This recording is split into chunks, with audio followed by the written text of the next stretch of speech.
ফলে না হলেও আয়ে বাংলাদেশ সিঙ্গাপুর ম্যাচ লাভজনক ফুটবল ফেডারেশনের। পৃষ্ঠপোষকতা, টিভি সত্ত্ব আর টিকিট বিক্রি থেকে পেয়েছে বিপুল অর্থ। তবে অঙ্কটা গোপন রেখেছে বাফুফে। দল হেরে গেলেও ভবিষ্যৎ আয়ে প্রভাব পড়ছে না ফেডারেশনের। অক্টোবর-নভেম্বর ম্যাচের জন্য আসতে শুরু করেছে লোভনীয় সব প্রস্তাব।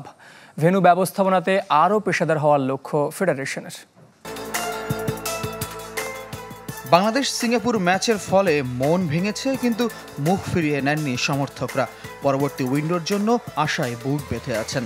এই ম্যাচ ঘিরে বড় প্রস্তুতি ছিল ফুটবল ফেডারেশনেরও। পৃষ্ঠপোষকতা, টিভি সত্ত্ব আর টিকিট বিক্রি থেকে বড় অঙ্কের অর্থ আয় হয়েছে, যদিও অঙ্কটা এখনও গোপন। তো এই ম্যাচের ফলে ফেডারেশনের ভবিষ্যৎ আয়ে প্রভাব পড়ছে না। এরই মধ্যে অক্টোবর ও নভেম্বরে এশিয়ান কাপ বাছাইয়ে 2 হোম ম্যাচ ঘিরে আসতে শুরু করেছে আকর্ষণীয় প্রস্তাব। ম্যাচ শেষ হওয়ার পরে স্টেডিয়ামে আমাকে দুজন ওখানেই বলেছে যে অক্টোবর এবং নভেম্বর খেলায় তারা একসাথে কীভাবে থাকতে পারে সেটা আমার কাছে জানতে চায়। এবং তারপরের দিন আমি প্রত্যেকজন থেকে ফোন পেয়েছি, সরাসরি কিংবা তাদের এজেন্সির মাধ্যমে, যে তারা অক্টোবরের ব্যাপারে এখনই আলাপ করতে চায়। বাংলাদেশের একটি শীর্ষস্থানীয় সংস্থা, কর্পোরেট গ্রুপ আমাদেরকে যোগাযোগ করেছে এবং আমার সভাপতির সাথে যোগাযোগ করেছে। তারা বলেছে যে অক্টোবরের খেলাটা তারা একা করতে চান। ম্যাচের দিন জাতীয় স্টেডিয়ামে সাবেক ফুটবলারদের আসন ব্যবস্থাপনা, পানিসহ বিভিন্ন পণ্যের সহজলভ্যতা ও মূল্য নিয়ে যে সমালোচনা দেখা দিয়েছে, আগামীতে সেসব শুধরে নিতে শিগগির কার্যক্রম মূল্যায়নের জন্য সভায় বসবে কম্পিটিশনস কমিটি।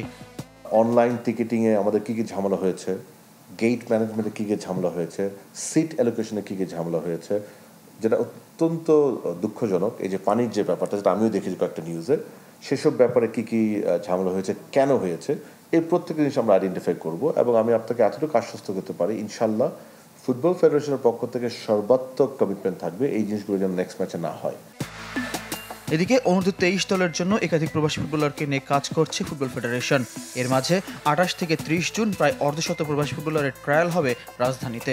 সে ফুটবলারদের পরখ করার জন্য জাতীয় দলের head coach Javier Cabrera Dhaka আসার কথা রয়েছে। তবে কোচের ভবিষ্যৎ কি, তা অবশ্যই নির্ধারণ করবে জাতীয় দল ব্যবস্থাপনা কমিটি। এর আগে সিঙ্গাপুর ম্যাচের ব্যর্থতার জবাব নেওয়া হবে স্প্যানিশ টেকনিশিয়ানের কাছ থেকে।